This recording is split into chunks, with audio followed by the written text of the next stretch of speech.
नमस्कार. मी प्राध्यापक चंद्रकांत चव्हाण, वालचंद महाविद्यालय सोलापूर. आज आपल्यापुढे जो व्हिडिओ घेऊन येतो आहे तो म्हणजे मध्ययुगातील भारतातील एक महान क्रांतिकारी संत महात्मा बसवेश्वर यांच्या जीवन व कार्याचा आढावा घेणारा असा हा व्हिडिओ आपल्या समोर मी घेऊन येतो आहे. खरं तर मध्ययुगाचा कालखंड हा अंधकार युगाचा कालखंड म्हणून जगाच्याच इतिहासामध्ये ओळखला जातो.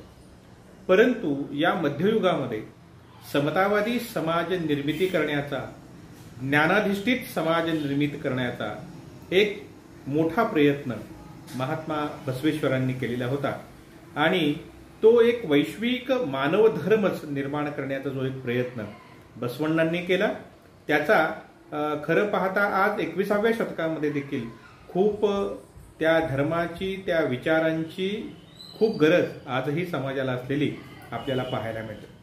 बसवेश्वरांचा जन्म विजापूर जिल्ह्यातील बागेवाडी या गावी झाला. मादरस आणि मादलांबिका यांच्या पोटी बसवेश्वरांचा जन्म झाला. मादरस हे शैव ब्राह्मण होते.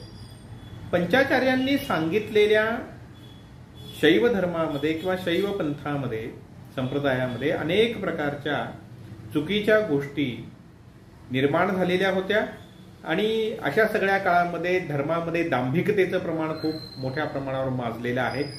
पुरोहितांचं वर्चस्व माजलेलं आहे.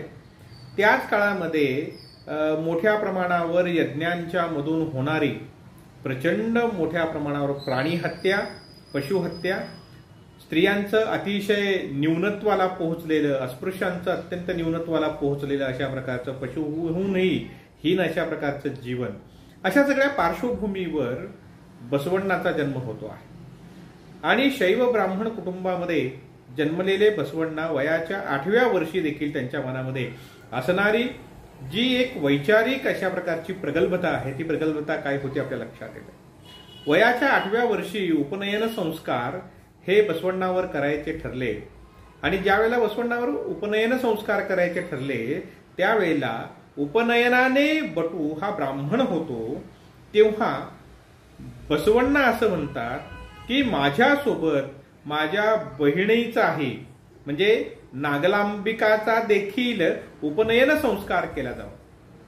परंतु धर्म त्यातही चातुर्वर्ण्य पद्धती, चातुर्वर्ण्य व्यवस्थेमध्ये स्त्रियांना शूद्रांच्या बरोबरीनेच ठेवलं गेलेलं होतं आणि त्यामुळे स्त्रियांवर संस्कार करता येत नाहीत. ती स्त्री जरी ब्राह्मण वर्णातील असली तरी देखील, म्हणून नागलांबिकाला उपनयनाचा संस्कार करता येणार नाही असं जेव्हा त्यांच्या वडिलांनी सांगितलं त्यावेळेला बसवण्णांनी हा जो काही भेद स्त्री आणि पुरुष यांच्यामध्ये धर्माने केलेला आहे, जर माझ्या बहिणीचा उपनयन होणार नसेल, मौजी बंधन होणार नसेल तर मी देखील मौजी बंधन करणार नाही. म्हणून बसवण्णा मौजी बंधन करायचं नाकारतात आणि आपल्या वडिलांना बिनतोड अशा प्रकारचे प्रश्न ते धर्माच्या संबंधित विचारताना आपल्याला पाहायला मिळतात. त्यानंतरच्या काळामध्ये गृहत्याग करून कृष्णा काठावरील कुडल संगम या ठिकाणी बसवण्णा जातात आणि बसवेश्वर तेथे जाऊन जातवेद मुनींकडून लिंग दीक्षा घेतात आणि अंगावर शिवलिंग धारण करतात.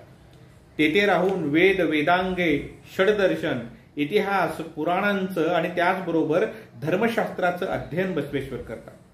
जैन व बौद्ध दर्शनांच्या बरोबरच संस्कृत, तमिळ, पाली इत्यादी भाषांमध्ये असलेल्या प्रमुख ग्रंथांचं अध्ययन देखील बसवेश्वर करतात आणि संगमेश्वरासच आपलं उपास्य दैवत मानून आयुष्यभर ती त्याची पूजा करतात, आराधना करतात असं आपल्याला दिसून येतं. बसवेश्वरासारखा ज्ञानी शिष्य हा संगम क्षेत्री किंवा संगमेश्वरी क्षेत्र संन्यासी बनून राहिला तर त्याच्या या विद्वत्तेचा, त्याच्या या ज्ञानाचा उपयोग समाजाला काहीही होणार नाही.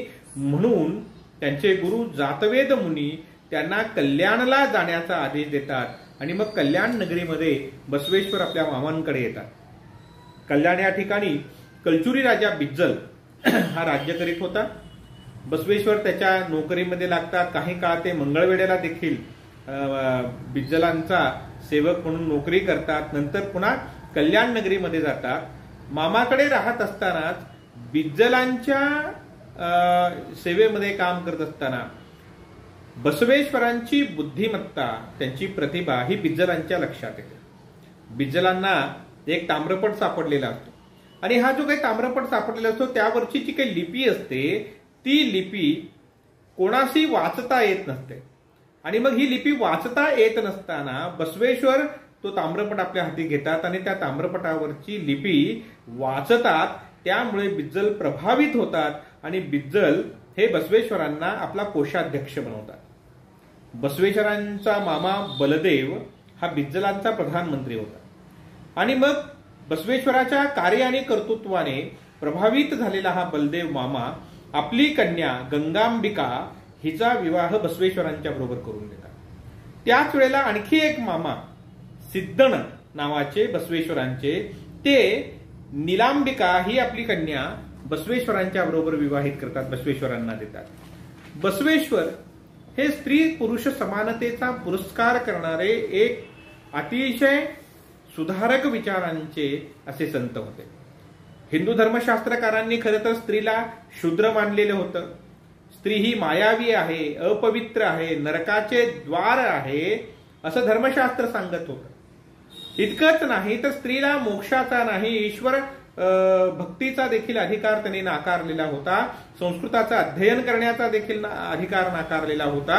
अशा सगळ्या परिस्थितीमध्ये 12व्या शतकात बसवेश्वर मात्र स्त्रीला पुरुषांच्या बरोबरीने प्रतिष्ठा प्राप्त करून देतात, तिला अधिकार मिळवून देतात.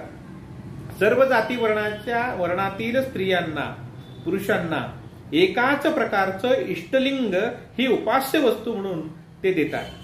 एकाच प्रकारचा दीक्षा मार्ग आणि साधना मार्ग स्त्री पुरुषांना दोघांनाही ते सांगतात.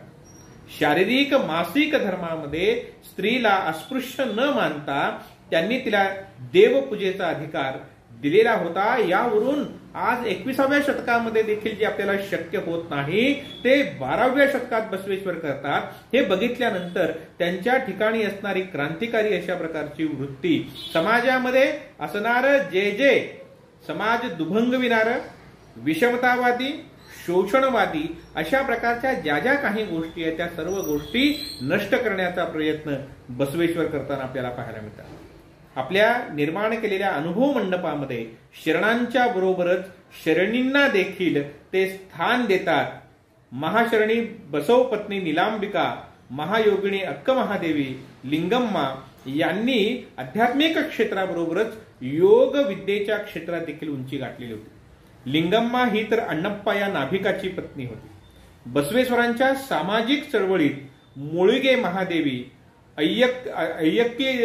अय्यदक्की, लक्कम्मा, मुक्तायक्का, सत्यक्का, रायम्मा, अक्क महादेवी, निलांबिका, गंगांबिका, लिंगम्मा अशा अनेक महिला होत्या. म्हणजे अनुभव मंडपामध्ये 770 शरणशरणी होत्या, त्यातील 70 शरणी होत्या आणि त्यातील 34 शरणींनी शरण साहित्याची निर्मिती केलेली आहे. यावरून आपल्या लक्षात येतं की बसवेश्वरांनी स्त्रियांना पुरुषांच्या बरोबरीचं स्थान दिलं. स्त्रियांना धर्माने नाकारलेलं अध्यात्मातील ज्ञान प्राप्त करण्याची संधी त्यांनी दिली. इतकंच नाही तर प्रथेला विरोध केला, देवदासी प्रथेला विरोध केला, बालविवाहाच्या प्रथेला विरोध केला, मिश्र विवाह आणि आंतरजातीय विवाहाला देखील त्यांनी मान्यता मिळवून दिली, म्हणजे विवाह घडवून आणले. हे सगळं जेव्हा आपण बघतो त्याबरोबरच विधवांना, म्हणजे पतीच्या निधनानंतर विधवांची जी काही स्थिती होत असे त्यांच्या केशवपन केलं जाईल, त्यांना निकृष्ट आहार, त्याचबरोबर पांढरं वस्त्र वगैरे घालावं लागत असते, हे सगळं त्यांनी नाकारलेलं आपल्याला पाहायला मिळतं. बसवेश्वरांनी मंदिराचं महात्म्य नाकारलं, केवळ शिवोपासनेला त्यांनी महत्व दिलं. बहुदेवतावाद त्यांनी नाकारला, शिवोपासनेला महत्व दिलं. ईश्वर संकल्पना स्वीकारून मंदिराचं महात्म्य नाकारणारे असे एकमेव आपल्याला 12व्या शतकामध्ये अतिशय प्रागतिक विचारांचे बसवण्णा पाहायला मिळतात. अंगावर नित्य धारण करावयाच्या इष्टलिंगाच्या स्वरूपामध्ये त्यांनी शिवोपासना सुरू केली. सजीव चेतनात्मक मानव देह हाच देवाच्या वास्तव्याचं एकमेव योग्य आणि उत्कृष्ट अशा प्रकारचं ठिकाण आहे. देहासच पवित्र शिवस्थान बनविलं ते महात्मा बसवेश्वर आहे. आणि ते स्पष्ट करताना बसवेश्वर म्हणतात काय आहे की मंदिराचं महात्म्य नाकारताना आपल्या शरीरालाच त्यांनी मंदिर बनविलेलं आहे, ईश्वराचं स्थान बनविलेलं आहे.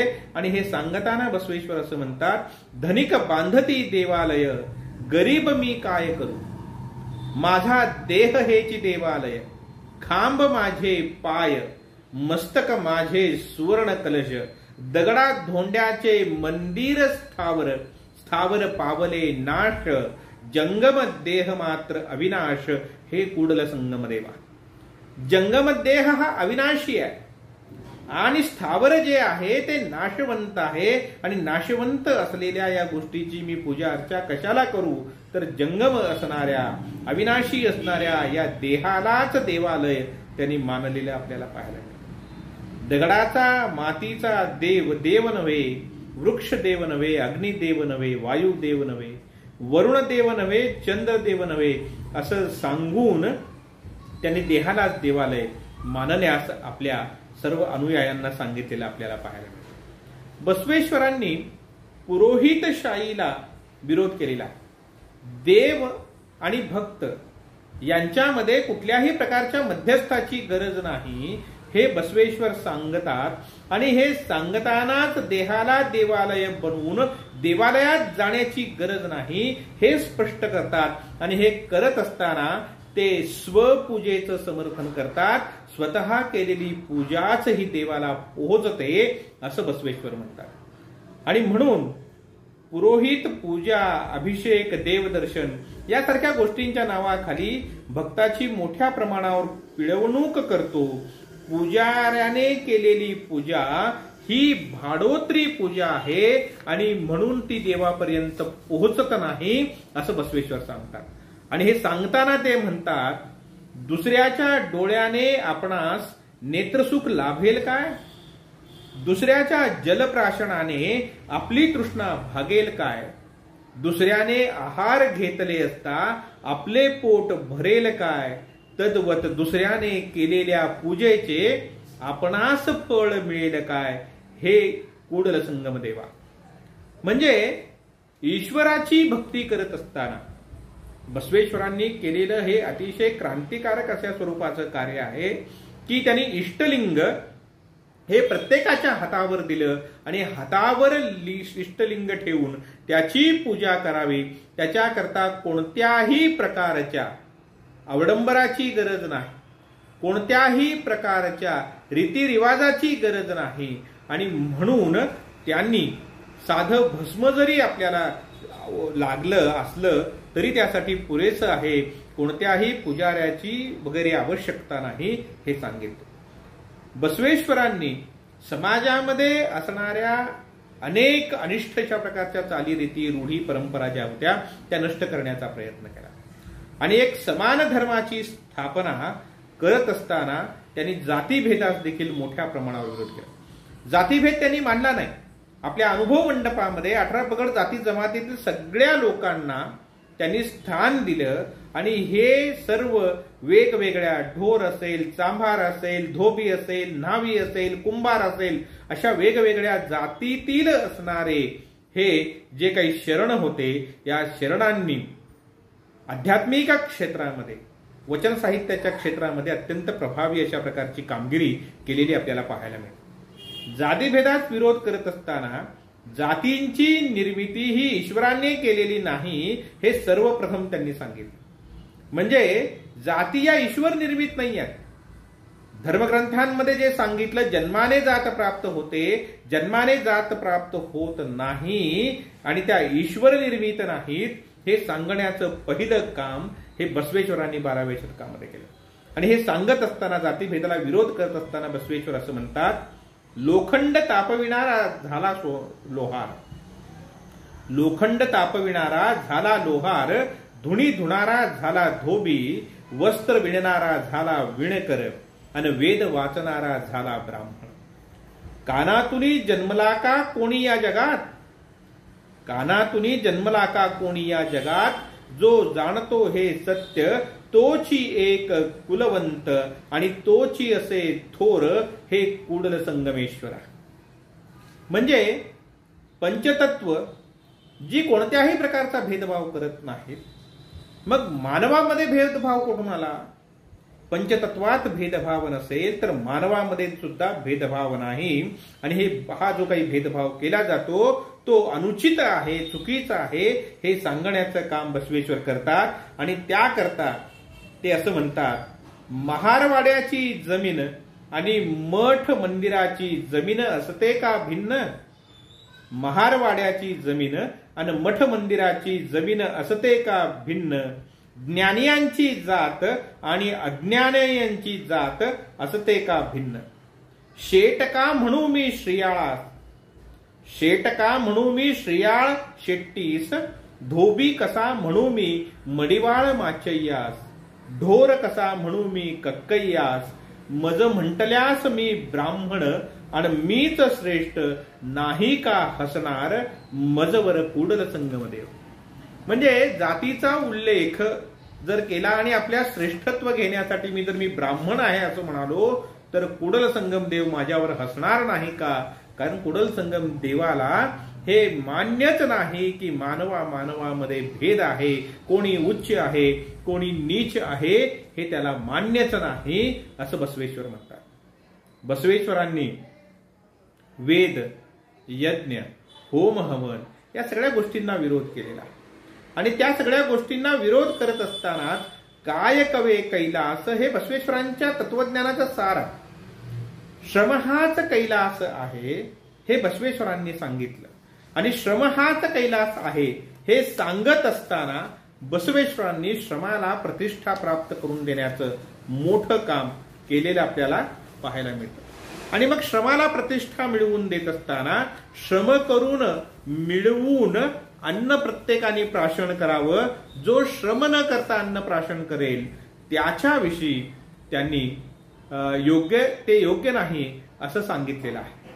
तत्कालीन परिस्थितीमध्ये बसवेश्वरांनी समाजातील निष्क्रियता काढून टाकण्यासाठी, घाम गाळून श्रम करणाऱ्यांना, प्रामाणिक माणसांना प्रतिष्ठा वाढविण्यासाठी आणि उद्योग व्यवसायात समता प्रतिष्ठापित करण्यासाठी म्हणून कायकाला म्हणजेच कायकाला श्रमालाच कैलासाची उपमा ही त्यांनी दिली. आधी घाम मग घास किंवा श्रम केल्याशिवाय भाकरी खाण्याचा कोणालाही अधिकार नाही हे त्यांनी सांगितलं. आणि त्यामुळे तिथे अनुभव मंडपामध्ये असणारे राजे असतील, प्रधान असतील किंवा इतर कोणीही असो, त्या प्रत्येकाला श्रम करणं अपरिहार्य होतं. श्रमाची प्रतिष्ठा बसवेश्वरांनी मोठ्या प्रमाणावर प्रस्थापित केली. आणि ही श्रम प्रतिष्ठा प्रस्थापित केल्यामुळेच त्यांनी भिक्षेला न्यून मानलेला आहे. भिक्षा मागून कोणीही खाता कामा नये ही भूमिका ही त्यांनी घेतलेली आहे. कायकाच्या बरोबरच त्यांनी मांडलेली दासोह ही कल्पना, खरं तर नाण्याच्या या दोन बाजू आहेत. दासोह या संकल्पनेमध्ये बसवेश्वर असं म्हणतात की आपण जे काही श्रम करून मिळविलेलं आहे ते श्रम करून मिळविलेलं जे काही असेल ते जर अतिरिक्त मिळविलेलं असेल तर ते अतिरिक्त मिळविलेलं जे काही आहे त्याचा साठा करून ठेवता कामा नये. आणि साठा न करता ते गरजू जे आहेत त्या गरजूंना, गरजवंतांना आपण आपल्याकडे असलेलं अधिकचं दिलं पाहिजे, ही भूमिका, ही भावना त्यांनी निर्माण केली. म्हणजे पहा, त्या काळामध्ये संन्यस्त वृत्तीला महत्व येत असताना ही संन्यस्त वृत्ती दूर सारून कर्माला, कष्टाला महत्व प्राप्त करून देण्याचं काम बसवेश्वरांनी मोठ्या प्रमाणावर त्या कालखंडामध्ये केलेलं आपणास पाहावयास मिळते. त्याबरोबरच बसवेश्वरांनी तीर्थाटन, वृक्षपूजा यासारख्या गोष्टींना व्यर्थ मानलेला आहे. आणि त्यासाठी ते असं म्हणतात, पाणी पाहुनी डुंबती सारे, पाणी पाहुनी डुंबती सारे, देखूनी वृक्षा घालती फेरे, प्रदक्षिणा अन तीर्था कोरे, कूडल संगम देवा. आटते पाणी सुकती झाडे, आटते पाणी सुकती झाडे, अनित्य वस्तू भजती वेडे, नित्य तुम्हा नेणती बापुडे, कूडल संगम देवा.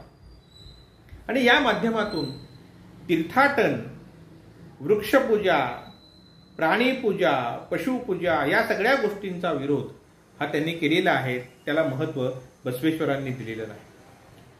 देवलोक, स्वर्ग, नरक यासारख्या ज्या काही संकल्पना आपल्याकडे प्राचीन काळापासून अस्तित्वात होत्या आणि धर्म अस्तित्वात आला तेव्हापासून स्वर्ग नरकाच्या संकल्पना सांगून, नरकाची भीती दाखवून समाजामध्ये सदाचार निर्माण करण्याचा वगैरे जो काही प्रयत्न धर्माने केला असं मानलं जातं.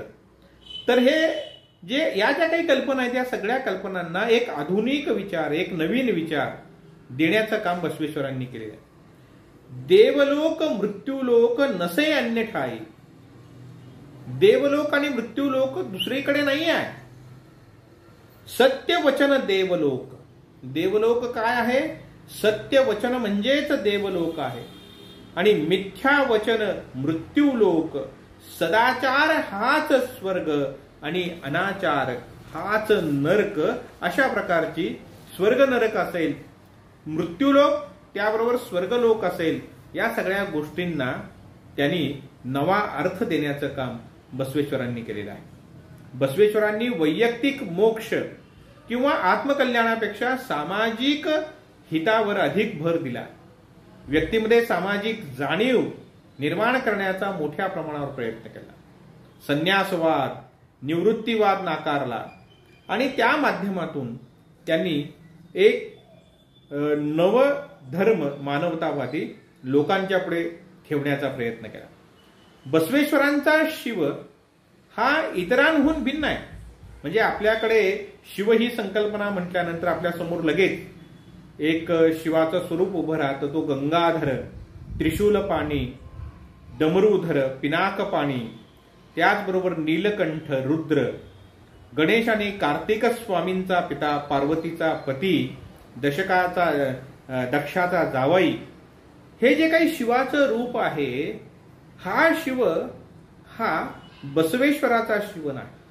बसवेश्वराचा शिव त्याहूनही मोठा, त्याच्याही पलीकडे असणारा विराट आणि विश्वाचा नियंता आहे.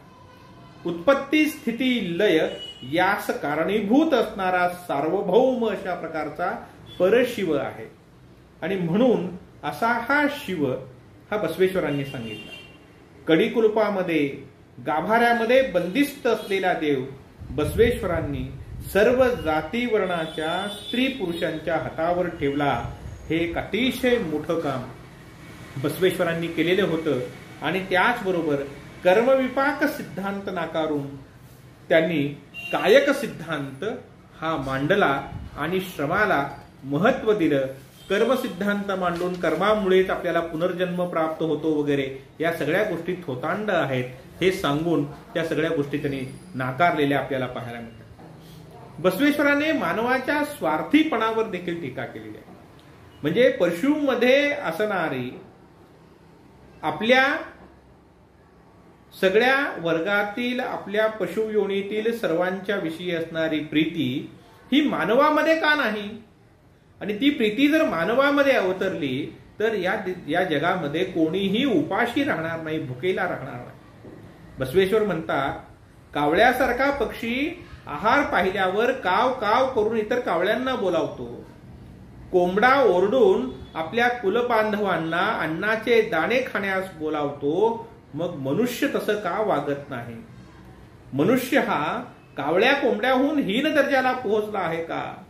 आणि मग त्याने ते हीनत्व सोडावं, तो विचार सोडावा. आणि म्हणून दासोह ही संकल्पना जी आहे ती त्यांनी मांडलेली आपल्याला पाहायला मिळते.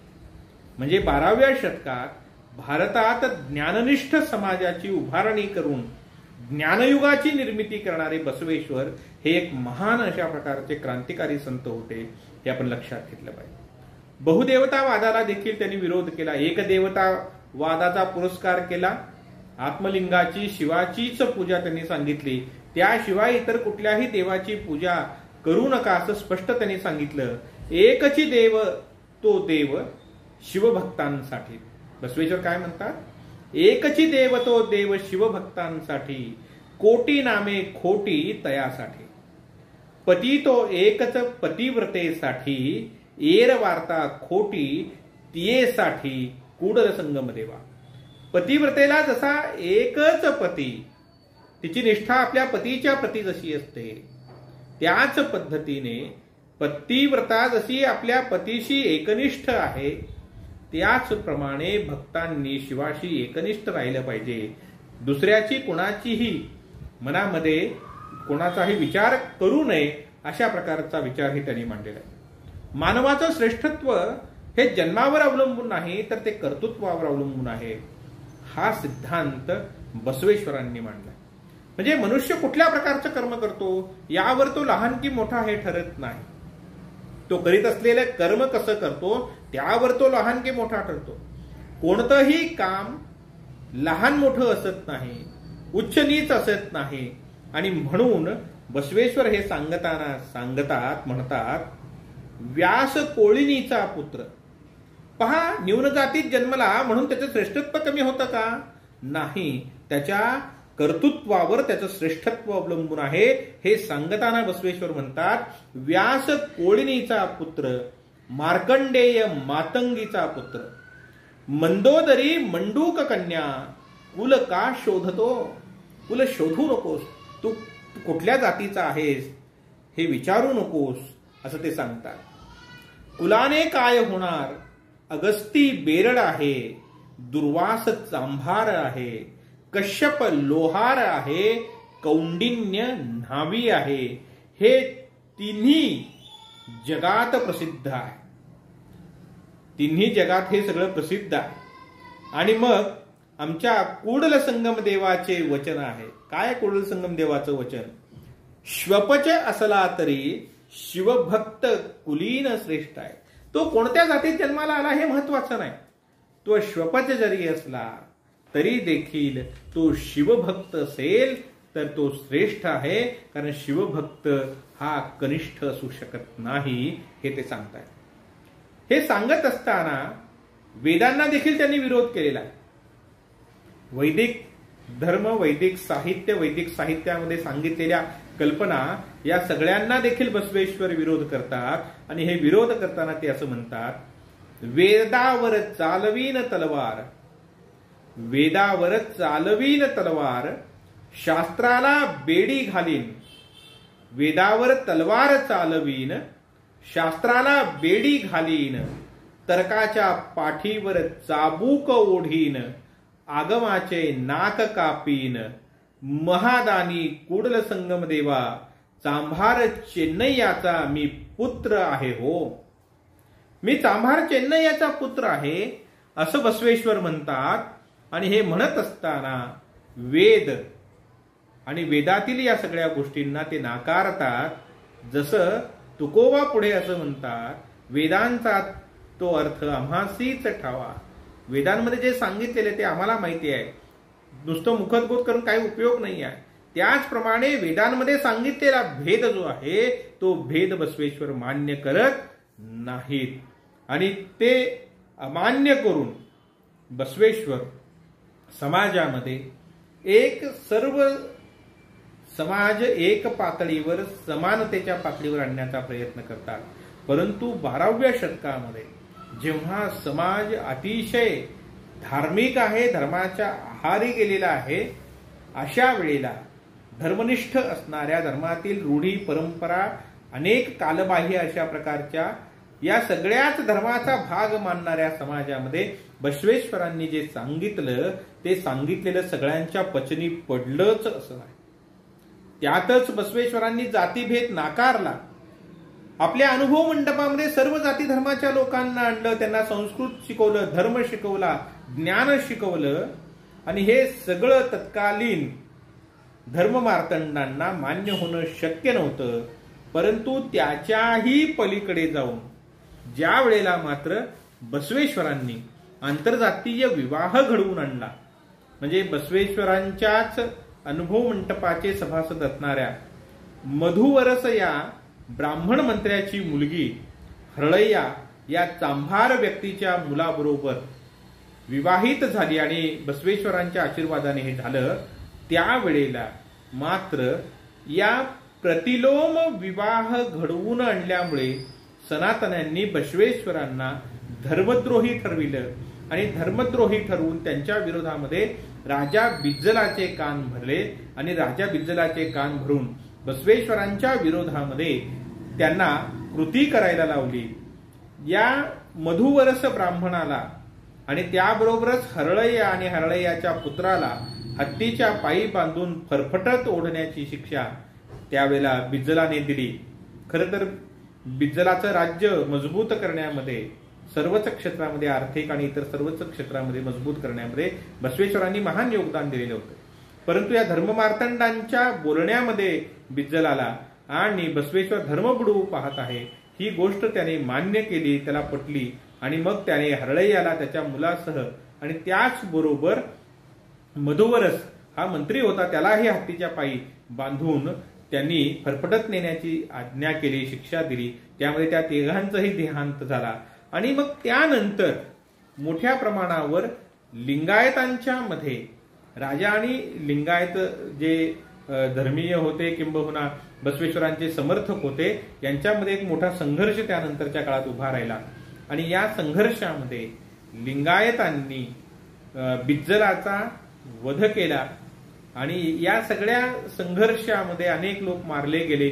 या सगळ्या गोष्टी बसवेश्वरांना मात्र खूप पीडादायक अशा प्रकारच्या ठरल्या आणि पीडादायक ठरल्यानंतर बसवेश्वर हे तेथून निघाले आणि बसवेश्वरांनी तेथून निघून परत कुडल संगम देवाच्या ठिकाणी संगमेश्वरी ते आले आणि तिथे येऊन या सगळ्यांनी विटलेला अशा प्रकारचा देह आपला विचारांनी बसवेश्वरांनी इथे संगमेश्वराच्या चरणी अर्पण केला आणि आपले प्राण त्यागून बसवेश्वरांनी संगमेश्वरी आपला जीवात्मा परमात्म्यामध्ये विलीन केला। परंतु बसवेश्वरांनी सुरू केलेलं हे जे काही काम होतं हे काम थांबलं नाही। त्यांच्या संप्रदायाचा पुढे तसाच प्रसार होत राहिला आणि हे घडवून आणण्यामध्ये बसवेश्वरांचा हा संप्रदाय पुढे आणण्यामध्ये अल्लम प्रभू आणि बसवेश्वरांचे भाचे चेन्नबसव यांनी अत्यंत महत्वपूर्ण अशा प्रकारची भूमिका ही निभावली। बसवेश्वरांनी धार्मिक क्षेत्रामध्ये एक प्रचंड मोठं अशा प्रकारचं काम केलं। अनुभव मंटपांच्या माध्यमातून आध्यात्मिक क्षेत्रामध्ये लोकशाही म्हणा संसद म्हणा त्या काळामध्ये निर्माण केली आणि समाजाला एका समान पातळीवर आणण्याकरता समाजातील जे जे म्हणून त्याज्य आहे, जे जे म्हणून वाईट आहे ते ते सर्व त्यागण्याचा सोडून देण्याचा प्रयत्न केला आणि एक संप्रदाय नव्याने स्थापन करून शैव संप्रदायामध्ये ज्या काही चुकीच्या गोष्टी निर्माण झालेल्या होत्या त्या सगळ्या दूर करून एक नवा विचार कायकाच्या माध्यमातून दासोहच्या माध्यमातून निर्माण केला। कायक आणि दासोह या दोन्ही गोष्टी आजच्या समाजाने जरी स्वीकारल्या तरी आपला समाज एक निकोप समाज, एक निकोप राष्ट्र, एक बलशाली राष्ट्र घडून येण्याला बेकारी नाहीशी होईल, कोणी उपाशी राहणार नाही, कोणी अर्धपोटी राहणार नाही, श्रमाची प्रतिष्ठा पुन्हा निर्माण होईल आणि प्रमाणापेक्षा जास्त कोणी संचय करणार नाही, ज्यामुळे एखादा व्यक्ती उपाशी राहण्याचा प्रश्न निर्माण होणार नाही। हे सर्व बसवेश्वरांनी जे आपल्याला सांगितलं, आपल्याला दिलं ते आजही अनुकरण करण्यायोग्य 21व्या शतकामध्ये देखील असलेलं आपल्याला पाहायला मिळतं। महात्मा बसवेश्वरांचा विचार, महात्मा बसवेश्वरांचं हे कार्य आपल्या पुढे ठेवण्याचा प्रयत्न या व्हिडिओच्या माध्यमातून केला। आपल्याला तो आवडल्यास नक्की हा व्हिडिओ शेअर करा, इतरांपर्यंत पोहोचवा। चॅनल हे सबस्क्राईब केलेलं नसेल तर आपण सबस्क्राईब करा, लाईक करा आणि आपण सर्वांनी हा व्हिडिओ पाहिला त्याबद्दल आपल्या सगळ्यांचे मी मनपूर्वक आभार मानतो आणि थांबतो। धन्यवाद।